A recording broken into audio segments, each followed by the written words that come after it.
આજરોજ જામનગર જિલ્લા જેલ ખાતે રક્ષાબંધન પર્વનું આયોજન કરવામાં આવેલ છે, જેમાં જેલમાં રહેલ 550 કેદીઓ ભાઈઓ છે તેમને આજે એમના બહેનોએ રાખડી બાંધેલ છે. અને જે ભાઈઓ તરફથી પણ એક અમે નાના વૃક્ષનું વિતરણ કરેલું છે, જે બહેનો એમના ઘરે જઈને એ વૃક્ષનું વાવેતર કરશે, જેથી પર્યાવરણની જાળવણી પણ થઈ શકશે. અને આજરોજ પોલીસના ચુસ્ત બંદોબસ્ત સાથે રક્ષાબંધનનું આયોજન કરવામાં આવેલ છે. જેલમાં રહેલ બહેન કેદીઓ પણ એમના ભાઈઓને આજે રાખડી બાંધી શકશે, એવું એક આયોજન કરવામાં આવેલ છે.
આજે આપણા ભારત દેશની અંદર પ્રાચીન કાળથી રક્ષાબંધનનો તહેવાર ઉજવવામાં આવે છે.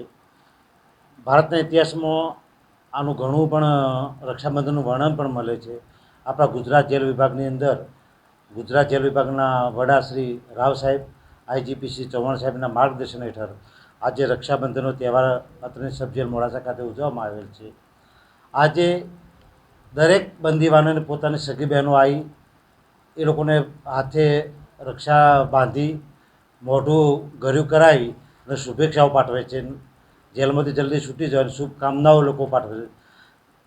અને આજે અમે પણ એક ભાઈની યાદી રહે એ માટે તમામ બહેનો જે રક્ષા બાંધવા આવે દરેકને એક પ્લાન્ટ, એક છોડનું અમે ભેટ આપીએ, જેથી કરી બહેનો ઘરે જઈને એનું વાવેતર કરે. એ ફૂલ એટલે ભાઈની યાદી પણ રહે અને એક પરિવારનું સારામાં સારું જતન થાય.